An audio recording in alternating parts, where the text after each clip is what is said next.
Thanks, Sakamoto-san. Hello, everyone. Welcome to Nintendo Treehouse Live. I am super excited about this next segment where we're going to delve into an early work-in-progress version of Metroid Dread, show some of Samus's new moves in action, and also, I think, get to a little bit of the way the game develops this suspense and tension that gives the game its title. So I'm joined by Audrey and Teresa from Nintendo Treehouse, and Teresa's going to take us into the depths of Planet ZDR. Yeah, all right. So let's take a deep dive into the very beginning of the game. So we're going to backtrack just a little bit to show Samus's free movement here. So like I just spent a few missiles, so I'm going to use this interactive here to replenish. But one of the things I want to show here is free aim, which for those that have played Metroid Samus Returns, this has made a comeback. You can see a lot of the area around as you use it. Also has this little tracking system that when it's targeting an enemy, it'll make that sound. I want to take a moment to say that, as Nate and Sakamoto-san already mentioned, this is the first new 2D Metroid game in 19 years. That's almost 2 decades. I don't know if you did the math, but that's a lot of years. We've been waiting for this for a long time, so we're really excited to be finally showing this to everyone.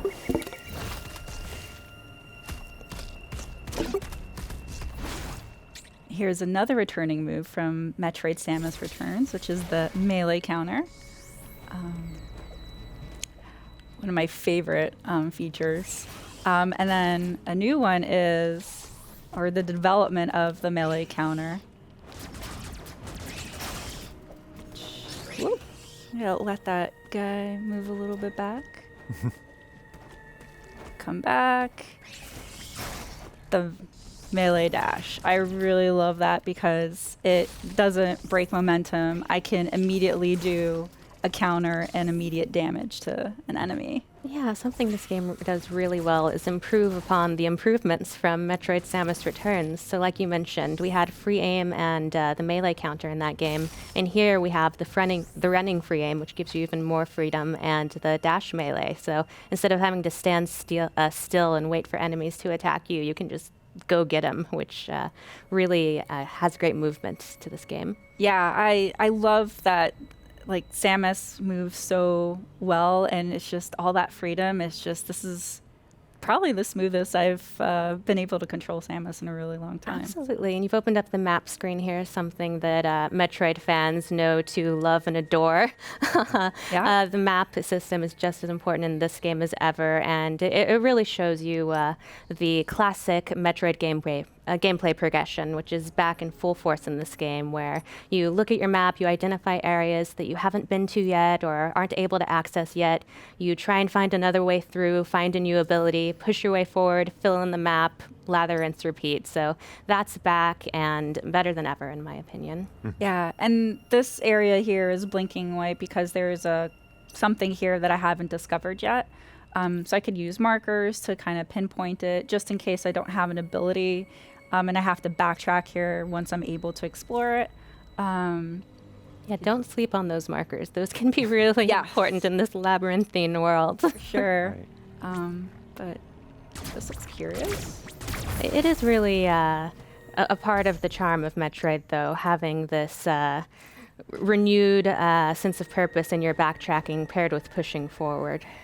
Yeah, another thing I want to pinpoint is the amount of work the dev team put in Samus's animations. Like, just her animation of gripping the walls when she can't move, or like holding onto the ledge. It's just so looking smooth. around. Yeah, you'll notice little touches everywhere, so keep an eye out for them. Oh. That seamless transition to these sort of story scenes is great. Little moments like this, when you're in helmet view for a moment, really add to the isolation and the tone of this game. Yeah, no, this game is a sequel to Metroid Fusion, but you can see that her suit looks a little bit different than that, so that'll be a story element that people will find out what happened when they play the game. We don't want to spoil too much. So these are the E.M.M.I that Sakamoto-san was talking about, and none of Samus's weapons seem to do anything against them. So, Run. yep. Oh, that slide move is so cool. She looks so cool when she's Yeah. sliding. Yep, it is. Nope. Okay. Oh no, just no. Yeah. Oh gosh. Missiles don't work either. Oh my gosh.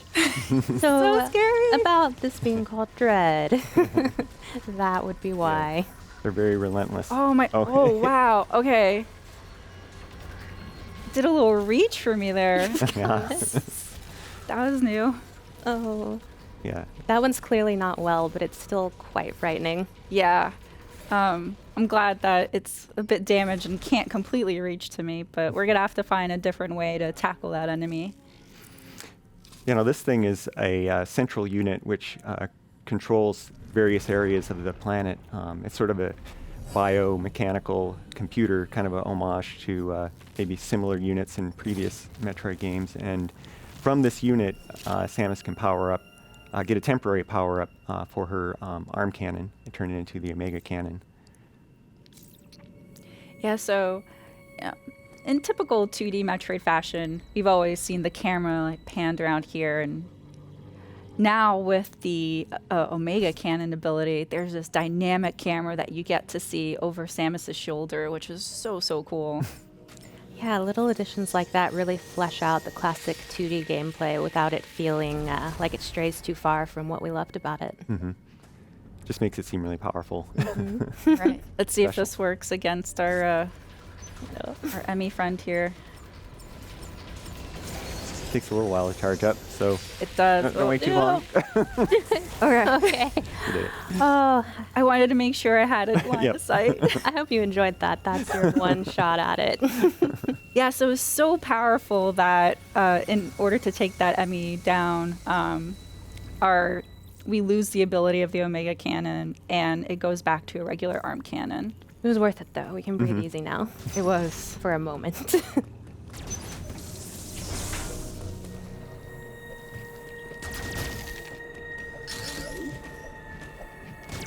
I also want to point out while you're scrolling your way through all of these different halls that there are so many different ways to play this game. Like Teresa is amazing with a missile. She's the queen of the missiles, but you can also just shoot your regular arm cannon. You can try and avoid enemies altogether, try and hit them all. Really, it's up to you what kind of Samus you want to be. Yeah, and as Audrey pointed out too earlier, that you could use free aim to do more like line of sight shooting, but you could also just free aim shoot while you're moving as well.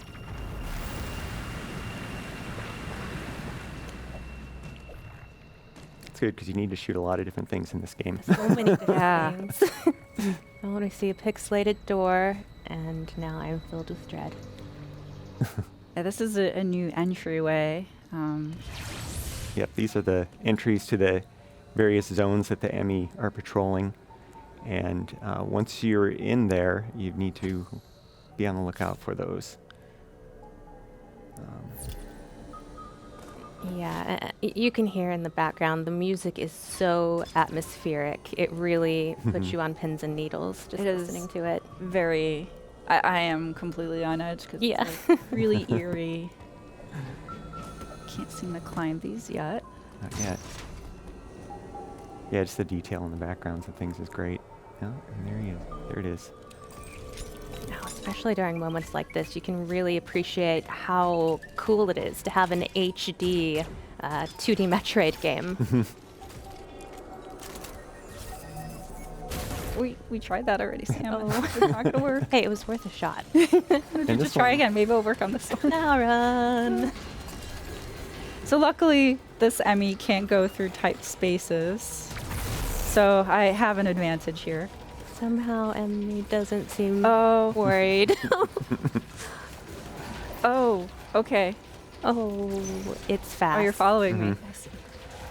Okay, you gotta get away from that. That's my recommendation. Yeah, when they go into this patrol mode and turn red, the door locks until they sort of lose track of you. It's still trying to get at her. Oh, yeah, it's still looking around, but Ooh. find another way to get to me. Yeah. Also, I don't know if it's my heart throbbing through my hands or if the controller, but it's pretty nerve-wracking when facing the E.M.M.I. They're terrifying species. Yeah, T makes it seem like she's calm, cool, collected, and badass. I like to pretend that she's actually as nervous as I am when I play it, but I don't think it's true. I do want to point out, like, also the backgrounds, like the amount of detail that the development team has put into, like, not just the enemies in the forefront, but also in the background. I don't know if you guys can tell the shimmering thing in there. Out there, it's moving. It's Okay. flashing. That doesn't bode well. Yeah, well, probably note that for the future. Yeah, some of those details kind of tell the story as effectively as, a voiceover or anything. Yeah, if you want to be a bounty hunter, you have to pay attention to details. Mm-hmm. And watch out for gooey enemies. This is morbid. I love the detail of like the rib cage in the background. You just know something went down there. So the thing about Metroid enemies too is that some of them have patterns and you can counter them, and others don't, like this one. So I'm just gonna Just blast him. move him out of the way so I can use it. And this room is a communication room with Adam, who happens to be Samus's ship's PC or computer. We're going to skip this part here just because we don't want to spoil any of the lore. But Dan, if you could summarize for the folks at home. Yeah, so as Samus is exploring, she uploads data to Adam, their ship's AI, and Adam kind of gives little analysis, just really hints though, not necessarily telling you where to go or anything like that. It's still up to you to kind of explore. But there's some interesting lore in there, and some little hints that you can potentially use. And in that one, Adam was basically summarizing the E.M.M.I. and kind of the limits that they have of patrolling a zone, and also how dangerous they are, which we've kind of seen, but hopefully we won't see too much firsthand here. Also, you can see T doing a great job of just shooting at the environment, looking for secrets, looking for a way forward, because it's not always going to be obvious. You really have to. It's like a puzzle. It's not just action. It's not just exploration. There's also a lot of puzzle elements here, trying to find the way forward. Yeah, and it's really cool too how Metroid Dread does this really sweet balance of, the moments where you're allowed to have like some quiet to solve the puzzles, and then it's interspersed with this really heavy, intense action. Yeah. So here's the nope. That was the E.M.M.I, as Dan had mentioned. They have kind of three modes. One is the surveillance. The other is which is marked with blue. They're just scanning the area. Spread mode's It's so a bad intense. one. I'm like Yeah, this is playing a mode. game of chase So fast. with it. Oh god. And then when it has Samus on eyesight, it turns red, which is the chase mode. Oh, her. Yeah. So yellow is it's heard a noise or sensed a vibration, and it's going to go investigate that. Oh. Oh, Oh gosh. No. and No. Oh. So the E.M.M.I are pretty relentless and ruthless. It is sort of like a permadeath, which is very unusual for enemies with in the Metroid series. But luckily, it's not very. The game's pretty forgiving. It allows you to respawn at an area that you were in recently, so we're able to just go back and counter that again. Yeah, as T said, insta-kill is new to the series, but it's really great because it offers a chance for you to have that challenging difficulty that I think Metroid fans expect, but without being quite so punishing with the respawning that you just have to play the whole game to get back to where you are. So it's a really wonderful balance. Yeah, and when the E.M.M.I are in patrol mode, which is that right now, it's in pursuit of me. They're scanning areas where they last sensed movement, and so they'll go and investigate it. And then if they see something in eyesight, then they'll go chase it. This is such a small but really neat touch. The way that Samus moves slower in the water. Yeah, and the audio change too. Yeah. I absolutely love that detail. Always, there's always one little guy. That one straggler there. I don't need a save. I'm feeling brave. Oh, Good dash. nice dash meleeing.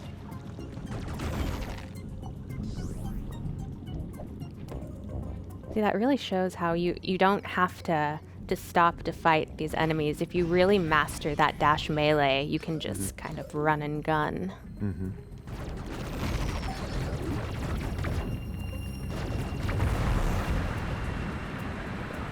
Little water puzzle. Yeah. Really love the animation of the water flowing from one area to the next. Such a cool detail. Yep. Now that the water levels changed, you have access to other areas.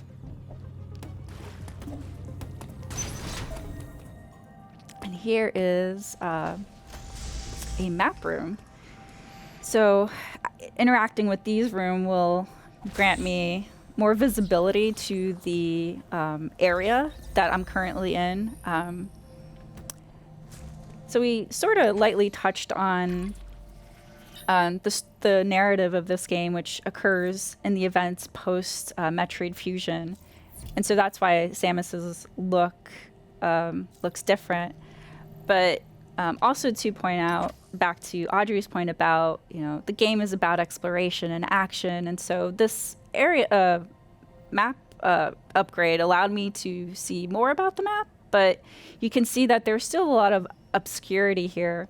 And so you need to explore in order to uncover more of the area and also any secrets involved. So Yeah, it's also worth noting that this series and this game is full of really juicy lore. So whether you're a new or returning Metroid fan, if you've never played a Metroid game before, it really gets you up to speed with anything you need to know to enjoy the story. And if you are a longtime Metroid fan, you have a lot to look forward to. As Sakamoto-san said, this concludes the story arc between Samus and the Metroids. So we've been waiting a long time for this, and it delivers. It's that little enemy that Teresa just blew up. It's kind of like an item pinata. Gives you a lot of missiles. yeah, defeating enemies is definitely a boon because it grants you replenishment for energy and also missiles. So definitely want to defeat enemies for that. Yeah. I just didn't expect the E.M.M.I to be right on top of me when I destroy the Autols. That little beeping sound, I hear it in my nightmares now. They always come up with Oh, he's persistent. It's yeah. persistent. very inconvenient. Another little interesting detail about this game is normally in Metroid games, you start at the surface of the planet and you work your way deeper. But in this game, you actually start deep within the planet and try and work your way to the surface. And so that yearning towards ascension really adds to the tone of this game as well. Oh, that was a that sick was really slide. cool. Oh, I think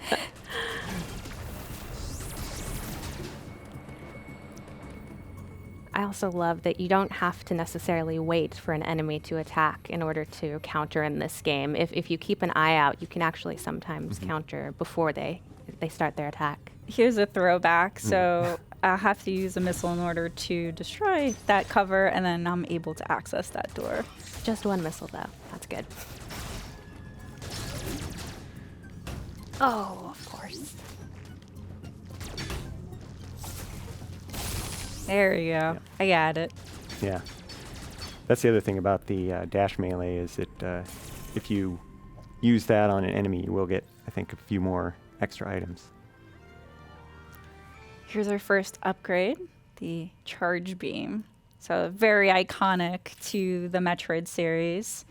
So Samus, starts off without any abilities and slowly becomes more powerful and able to tackle stronger foes, but also be able to uncover or explore new areas that you weren't able to before. Yeah, and suit upgrades are another classic part of Metroid gameplay that is alive and well in this game. also love you can see, if you keep an eye on the background and stuff, there are all kind of cool statues and architecture that really piques your curiosity about the lore of this world. Nice.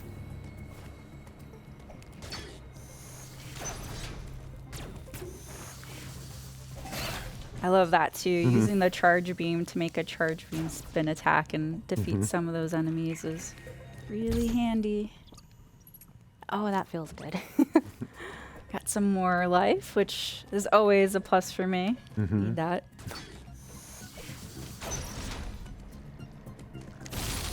Yeah.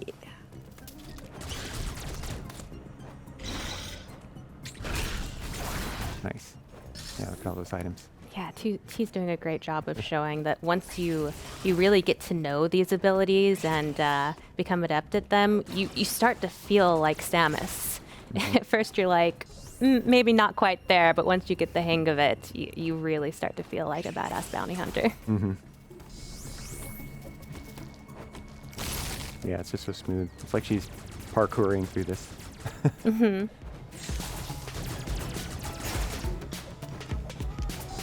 Woo.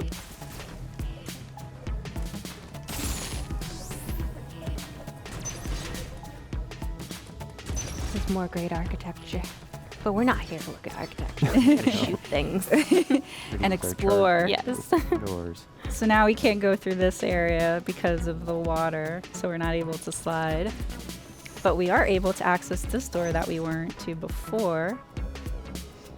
And here's another E.M.M.I door. But in order to not spoil any more surprises here, we're going to leave this as a cliffhanger and end our segment here. All right. Well, that's all we've got on Metroid Dread for now. Thanks, Teresa and Audrey. Next up, we've got some Mario Party Superstars to show you. So stay tuned.